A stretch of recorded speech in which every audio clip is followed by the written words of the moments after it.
Hello everyone, this is Dan Hussey from ElliottWaveForecast.com bringing you the live trading room 2013 recap and 2014 outlook. This year was pretty much summed up by the Japanese yen, S&P, and 10-year US 10-year inverted, the ZN inverted here. Positive correlation. These markets were moved incredibly correlated to each other this year, and there were only a few instances where they strayed from each other.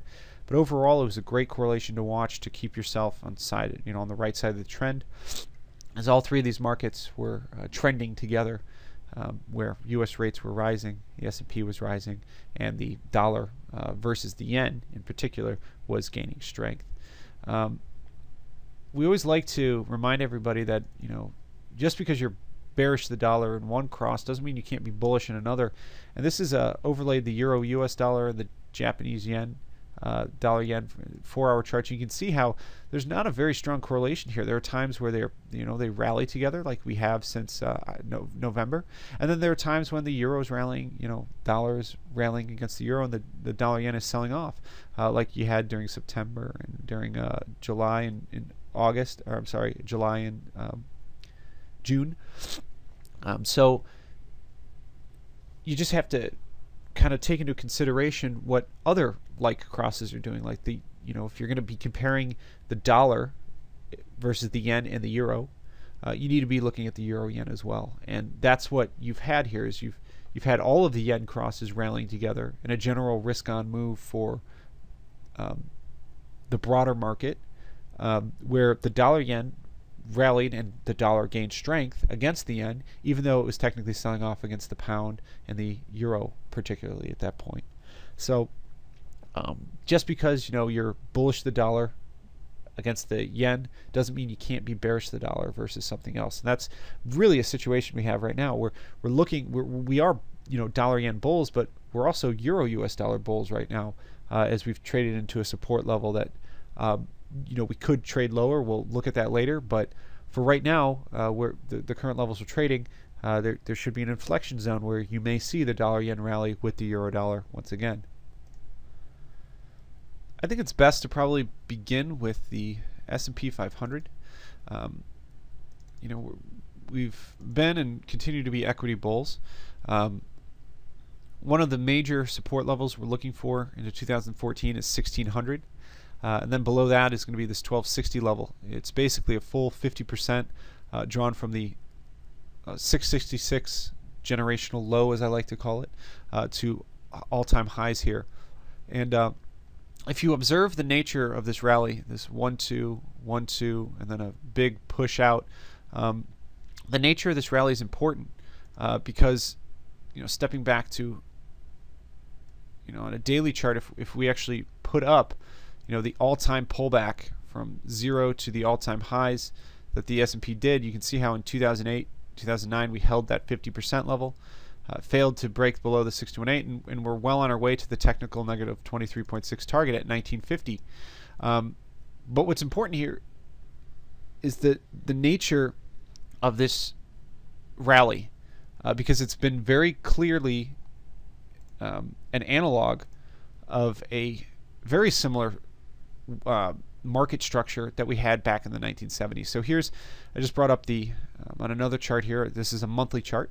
A couple key things to take away. We've talked about this a lot, but for anyone who hasn't seen this before, we had a expanding flat correction. In other words, the market sold off, rallied to a new high, and then sold off to a new low, but all defending key technical levels. The 200-month and the 50-month moving averages, which the 50 is red here and the 200 is blue. You can see how they came very close to crossing, but they didn't. They bounced off each other. And then lastly, it's this structure of this rally, pullback, big rally that the S&P did off of its generational low, that when we step back and we take a look at the 70s, we can see how very close this actually is. 4 years after the low, we had the same near touch, close miss of the 50-month and 200-month moving averages. They have actually never crossed bearishly over. In other words, the 50-month has never been below the 200-month since 1946, coming out of World War II. They crossed over when they did a bearish cross in 1930 after the big stock market crash of 29. Since 46, when they positively turned over, they haven't crossed since. So the 50-month and the 200-month stand to be a very good indicator for a long-term bull trend. And 2 generations here have seen almost identical price action and identical technical structure. You have the expanding wave flat, C wave low right into the full 50% long at this time, which is also measured from 0 to all-time highs that occurred in 1973. The structure of the sequence, whoops, sorry about that. Let's go back. The structure of the rally off of the generational low. Let's bring it up here. There we go. That's the cleanest. You know, you have the rally, pullback, then the big rally. Same structure we had. And then actually, as we approach the technical, the negative 23% technical target of 146 or 147.50s from this big generational pullback, which would be the equivalent of a 1950 today, we did get this major pullback in the S&P that was actually into a full long drawn from the generational low to the new all-time high. That would be the equivalent of the 1260 level currently on the S&P. Not calling for that to happen now. I think that'd be silly to do, but it is something that going into the coming years, I'm going to be prepared for. Because that is an opportunity to get into U.S. equities at a point where you could literally hold it for probably the rest of your life, as you could still be holding the 100 buys that you would have had in the S&P 500 back in 1979 or 80, whatever it was. Remarkable, to say the least. But the period of inflation that came out of that time period in the 80s is what gave you that growth and that price expansion. Gave you the, it would be the equivalent of us rallying to the, 18, 15, or 10,000 in the S&P 500, which there's nothing that says it couldn't. That's inflation 101. So just be aware, be ready, and if you do get that big pullback, it's an opportunity in this market. It really is. So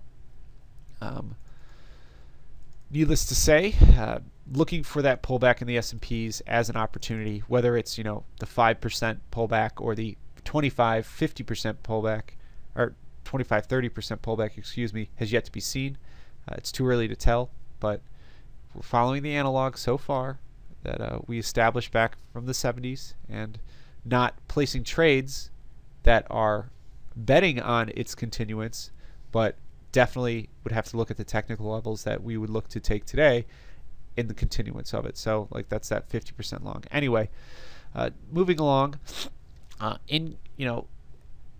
pullback in the S&P, if the dollar yen remains correlated, would very likely also be a pullback in the dollar yen, and that would be we could look to this to either a big 50% here. It could continue higher into these targets. One thing that the dollar yen, whether you want to, from an Elliott wave standpoint, call this a triangle or not, it doesn't matter. It's price compression in a wedge, and it burst out.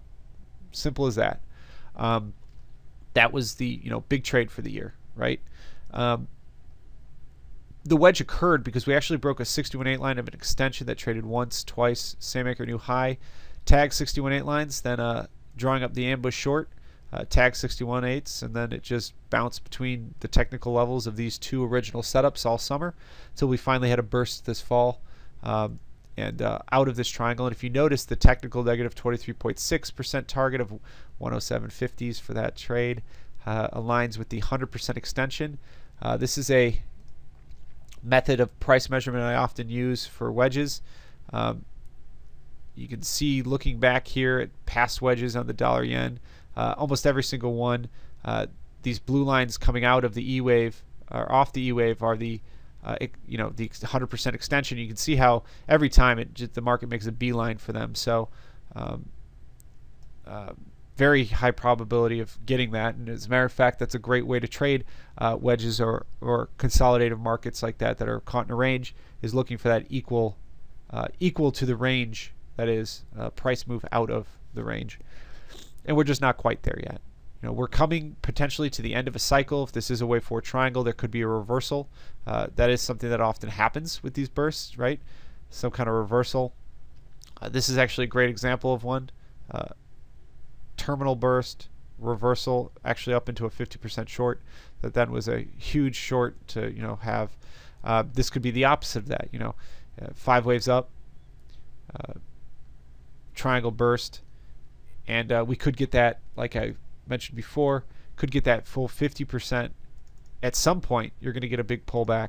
Even if it's not this 50%, you're going to get a pullback, possibly even 1,000 pips, or even more. That will very likely coincide with some larger pullback in the U.S. equity market as well, and very likely some rally in the 10-year, or some U.S. rates coming a bit lower before that, a longer-term rally ensues. So we're seeing these cycles, these big cycles, all kind of correlating and aligning in the near term, and particularly the near future, where we've had a great market and a great rally of the last year and a half, but unfortunately, everything pulls back at some point. So we got to have that opportunity cap on of waiting and looking for that big opportunity, that big swing trade when it occurs. And that's what 2014-15 are to me, is being prepared for that opportunity. There's going to be plenty intraday stuff going on, but we got to stay on top of our game and make sure that we're ready when that type of trade occurs. Okay, moving on. I believe it's appropriate now to talk about, let's move to the Euro US dollar. Primarily speaking, from a daily perspective, we're finding ourselves in a very interesting place, because the euro has never been one to nest like this, which causes me a little concern, but we'll go over it in detail here. Let's bring up the long-term euro chart. And since the euro's inception, market more or less has been a fairly bullish market. The rally that ensued from 2001 to the all-time highs, well, from the all-time lows to the all-time highs for the euro, in 2008-9, this rally is leaving lots of traders with the question of, what's the prevailing trend? What's the larger trend? Well, if you fit the the Deutschmark or a euro composite onto the euro and feed it back pre-euro currency's inception, you see that it's been a trending decline for the U.S. dollar, but most importantly for just the euro currency itself. Marked from the all-time lows at 82 back in 2001 to the all-time highs of $1.60 in 2008, we're basically looking at an extremely choppy correction, down into a 50% long. This 50% level was the 121.45s. It's traded twice, and we've had this, I don't want to call it a triple bottom because they're not close enough to call it that, but we had a 3-wave structure to the downside. You could call this a leading diagonal, but I prefer to look at many currencies, if you're looking at it from an Elliott wave perspective, simply look at it as entirely corrective. You can have impulsive structures in corrections, like 5 waves and the C wave, etc., but it often helps to consider currencies in giant ranges. So the truth of the matter is that the range we've been carving out in the euro, we have a bottoming here where we've stopped making lower lows. The lows in 2012, was this? Yeah, 2012, that traded the 120 level, 121 level again, failed to take out the prior lows. And we're starting to actually see a series of higher highs and higher lows forming in the euro. So this is a very, very slow turn, if this is going to be a turn, but it could be the seed for the rally or a rally. I don't want to, say 178 on the euro is going to happen, but that is the technical target for this market. Let's take a look at how we get there. Let's see here. There it is. So it's 179, I guess, by this measure. It's the negative 23% retracement of the all-time halfway back long on the euro. And I know there are not many traders that consider this or look at this, and I don't know why. I don't hear enough people right now saying long euro, which also is a contrarian, indicator to me, and usually a good indicator when it comes to the euro that you want to be long. So this is my contrarian trade, quote unquote, for 2013. Is the long euro. You can call it a bias if you will, but it's basically a swing trade in the euro. I'm looking to capture for upside into the realistically for this 2014 realistically potentially into the 150 area. I'm not denying the fact that we have a very substantial 150 barrier that has clearly proven itself twice in this market. If you actually go back and you look, this 150 barrier was the initial resistance the euro saw in a consolidation wedge that this is actually, it's funny, this is when I first really started being more successful as a trader, or really started trading more actively, was actually right in this rally. I remember it very well. I remember this consolidation into this 150 barrier, and I actually remember getting long in this A, B, C, D on this E wave, and I took it to like 151, and I thought that was a great trade, from 145 to 151, but it continued on to 160 after, and it left a lot of people chasing, and that's the nature of wedges often, is a lot of people chase the wedge and miss it. You wanted to be in the move down here, not up here. So anyway, 150 barrier got slashed. We ran apparently major stops, broke back down below it. 3 waves up over the next year and a half, 2 years, and then the final C leg down in a equal legs actually pull back into the 120 area. Almost equal legs. They were just shy, I believe.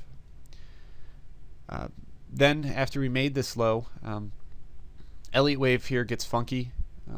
There are a number of, you can count this as a impulse in a leading diagonal, then a choppy 3-wave pullback, and then this, if this is going to be impulsive, this has to be some kind of nesting, which that could be happening, but it's just not too realistic, which is why at the very least, looking at all of this as still in one major correction for the time being, we still have a major low in the euro, and we're just halfway in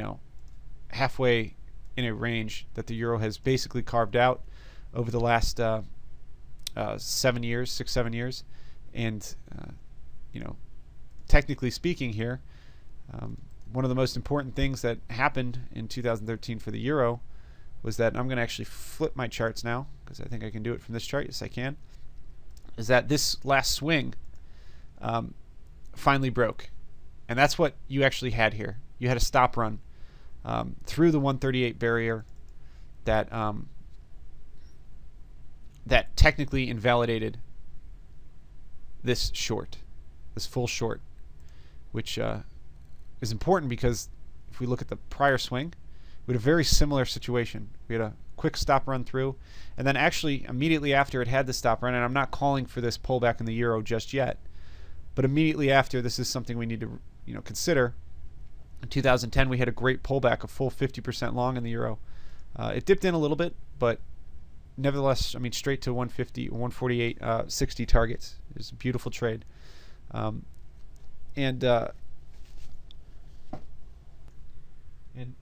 This works on both sides of the market. We had a break in the series. An ambush short traded, defended the 61.8 line like to the pip, went straight to targets. Next in the series, then actually traded short. next in the series failed. Upon failure, market traded. Upon failing, market traded into a full halfway back. It was an aggressive front run there, but it gave the full halfway back eventually on the daily. At this time, that full long was scary, but it was a valid take because the full short had dipped in and actually traded. So this was this to me, this 134 or 135 level was to me the line in the sand for the bears to take. I'm sorry, you probably couldn't hear me there very well, but this is my line in the sand for the bears to take this market over was the 135s, and they let themselves go here. So keeping in mind with what the euro can potentially do here into 2013, I'm sorry, 2014, let's okay, sorry, which is a continuance into the 141 level in the near term, but there is always the potential now that it broke the 61/8 of the full short. There is the potential for a full ambush long, which definitely not calling this move, but a move down to 130 would be probably the biggest gift the euro's given in a long time. And I'm not saying this will happen, but it's on my radar. Okay, you know, the full, it has to be. This is the way I trade. You know, the full short broke, 61/8 lines got punctured, immediately dropped the full ambush trade in the opposite direction immediately, and it's a valid take if it trades. But before we consider that level, I'm going to actually remove it. We can talk about that more in the future, but the fact is we've actually already traded longs at the 128.80, and those seem to be well on their way to targets. And if you drop the full short here, although after it broke the first time, it didn't hold the full halfway back. It was the middle of the summer. That's I attribute the summer price action to the technical failure of any long or ambush to hold there.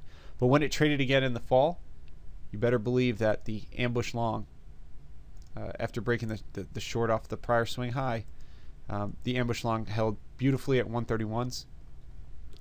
We were actually in this trade.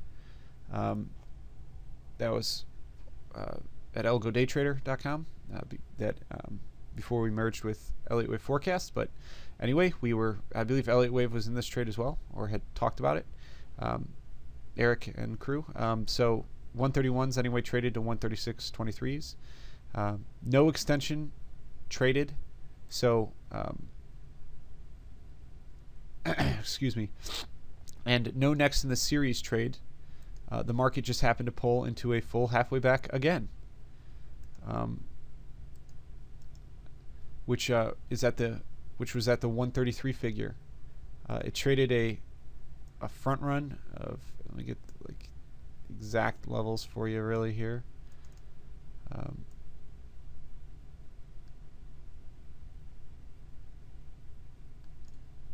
going to turn Snap on so that I can get the very exact levels for this pullback. Here's okay, it was a 132.89. The actual low was the 29 or 132.96. So it's about as aggressive as a front run as you can get. 5 pips for the euro. That's very tip. I look for 4 pips. That's where I actually place my orders, but 5 sometimes happens. Anyway, 133 trades, and aligns with your greater trending target.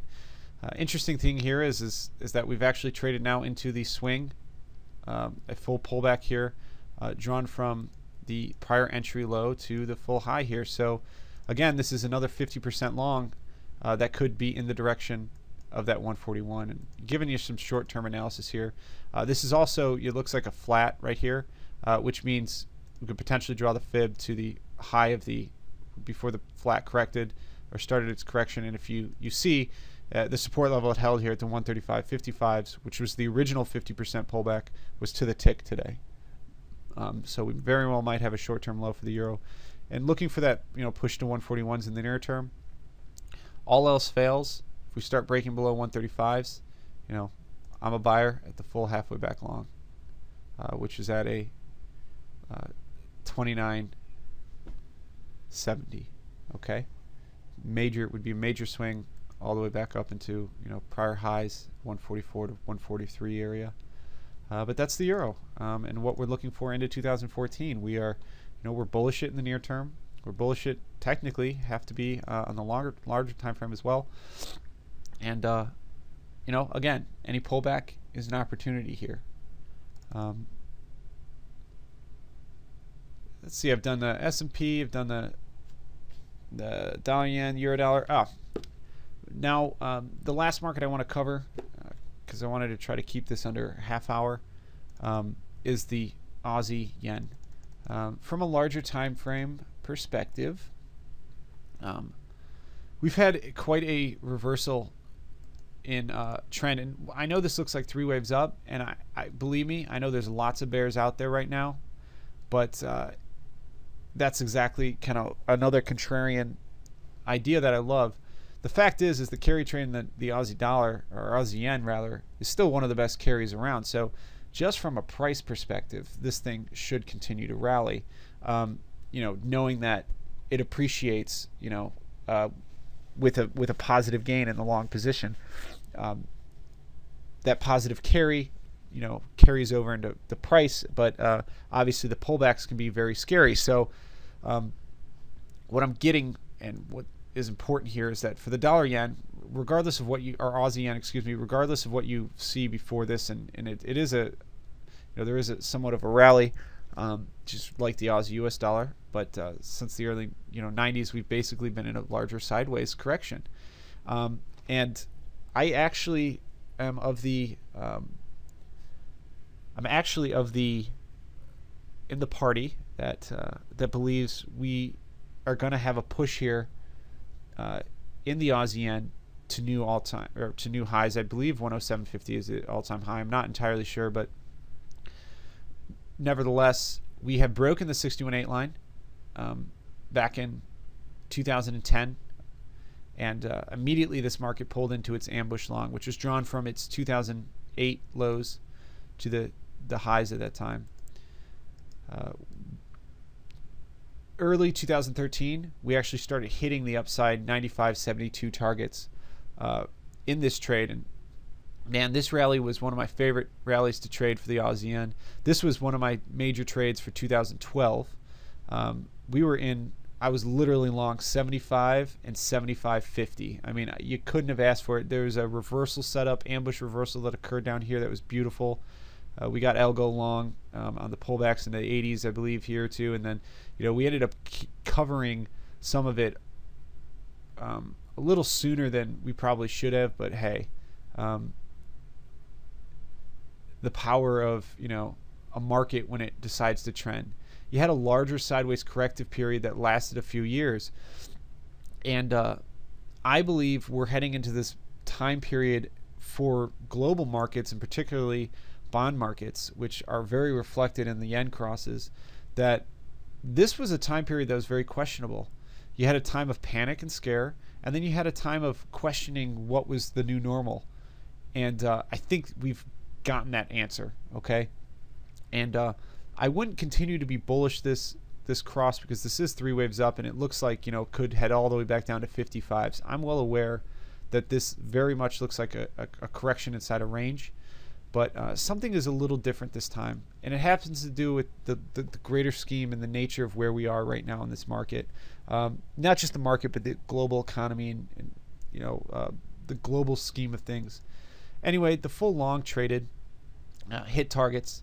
No extension existed, but drawing the next in the series from entry lows to the highs here, we immediately, we literally pulled like straight back down into a next in the series long in the Aussie yen. So we find ourselves in a situation in the Aussie yen where what's called Elliott wave hedged, and I'm trying to remove this. There we go.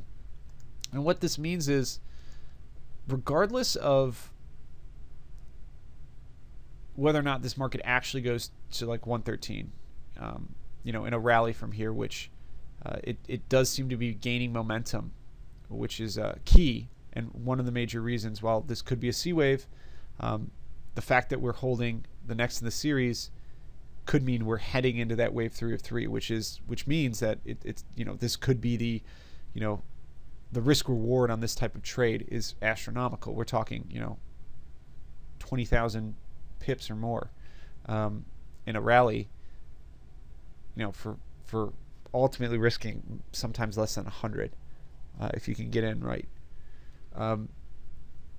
So this full pullback occurred. It dipped in a little bit, and then we had an interesting, and I'm going to move down to a daily chart here, kind of a interesting rally, but we ended up rallying straight up and into the full short off the highs.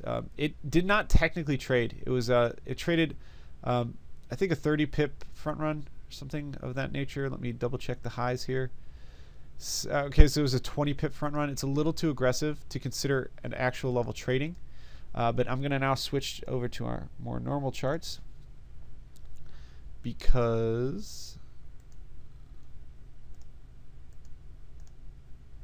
remove some of this stuff, and we'll take a look at the smaller time frame here in just a moment. But I technically favor switching yen shorts into the Aussie versus the dollar, mainly because, again, and that's kind of my theme going into 2014, because the dollar yen could be ending a cycle, hitting upside triangle burst targets, yada yada yada, could do a much larger pullback, whereas the Aussie yen could just be at the start of a potential more bullish market, and that would coincide with an Aussie US dollar rally, which is why the dollar yen would technically be falling at that time.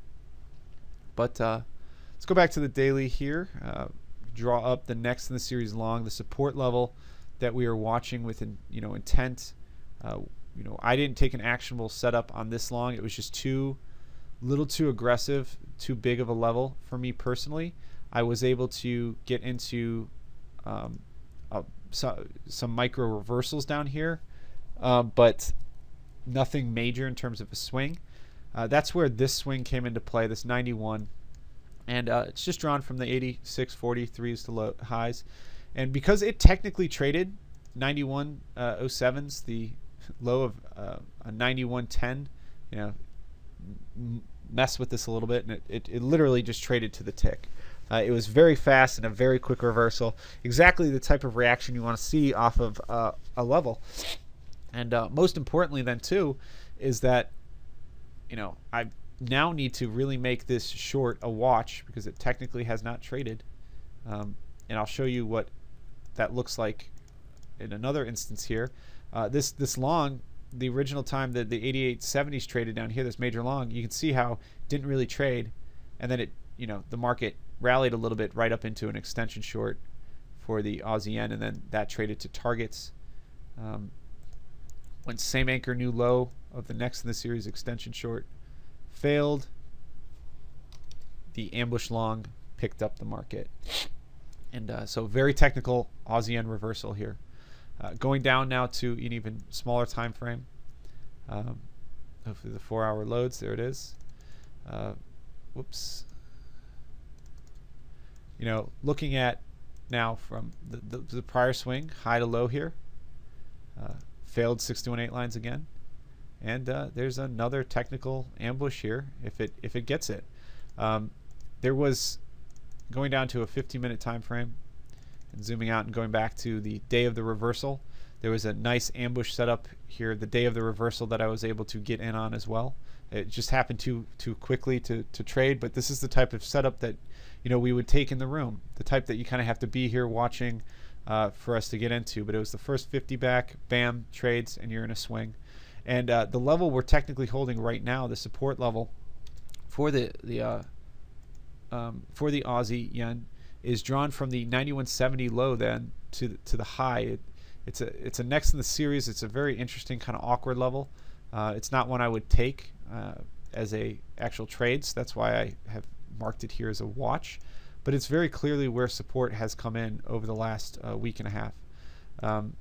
And in saying that, we've failed to hold either longs or shorts inside of this area, and we've had a very, pretty technical wedge actually form in the Aussie yen, and obviously we would assume that this continues higher, but it doesn't have to. This could be all part of a B wave or some other larger correction that ends up taking you down to a 92.80, which is really where that's where I'd want to be a buyer at this point in time. 92.80s to 92.20s for the next swing. That could take you actually all the way up into a 97 from a which is a 97.80 is the technical target from the 91. So and that that level, the targets for this full pullback for the long, their targets are technically have the potential to do a stop slide and run the full short off the prior highs, and that breaks, and then now we're talking the potential for an even bigger pullback for the Aussie yen, that ambush on the larger time frame. But honestly, if this is nesting this much, if this thing goes, it's going to be a valiant rally, a very impressive rally. Something to the nature of this move is what you'd hope for here. This is the equivalent 50% that we're looking at right here, and hopefully the nesting here works out. Doesn't always, but we as traders and being trend following primarily, we look to just hop in the same direction as the larger trends and do so in a manner that we can capitalize and use smaller risk reward than having to take this much larger swing. You could be long and free from 91 right now, 91.10, which is where your orders would have been. You could be long and free for a potential swing to 113. I love it. Great carry, positive carry every single day. So, all right, everybody, that wraps it up for me tonight. It's so everyone is aware, it is January 8th. It's 8:30 p.m. Eastern time, so about 4.5 hours after the open, or the daily open, or the roll. So in the short term, in the long term, that's pretty much what we're looking for into 2014, excuse me. I will give you one more freebie here, and it's actually in the Euro Aussie. Stepping out to a daily, we've this could be an important chart to watch because it often dictates the dollar weakness, and for me, I watch the Euro Aussie. If I don't trade it per se that much, but there's obviously been great setups this last year to trade it, but I usually watch it as a gauge of whether or not to take my position in the Euro or the Aussie when I want to trade the Euro US dollar or the Aussie US dollar. I look to the Euro Aussie, see what it's doing, and try to anticipate who's the better, the better short, the weaker partner. 2013 was pretty much the year of the extension in the Euro Aussie. It was a 132 to highs. It was the 141.20s. If you've been following me, you know that we talked about this extension till we were blue in the face. It traded to its 154 targets. Beautiful extension. It now technically has the same anchor new high. Inflection point at the 144s. This is an interesting rally because it is up in what looks like 5 waves, and just like many of our other rallies that we've had, we need to anticipate and look for the potential for that much larger pullback which could occur. So be that as it may, going down to a 4-hour chart here, this most recent rally in the Euro Aussie culminated with what looked like a brand new extension here that broke, and the market has looks like it's about to trade into a potential ambush short. I don't really have a buy on the Euro Aussie until a 144 area. It's a much larger target. That is, of course, unless it does an awkward traditional after, which the Euro Aussie is very prone to. But watch for 148 support. Otherwise, it looks like shorts might be taking over in the near term here for the Euro Aussie, which means one of two things for the Euro and the Aussie US dollar. Depending on which way the US dollar goes, if it strengthens or weakness, the Aussie will either rally faster than the Euro US dollar, or the Euro US dollar will sell off faster than the Aussie US dollar if the Euro Aussie is going to head lower. So we'll see. Anyway, that's all I've got for you guys. I hope you enjoyed this and what we're looking for. I know it's a lot of maybe some of the same stuff you guys have heard me reiterate over the last year, but the truth of the matter is that we were very much on mark and on target with with our analysis, and we just have to continue with what we're doing and continue anticipating that next in the series, or that reversal, what have you. So have a great night, everybody, and I'll be back with you as price action develops.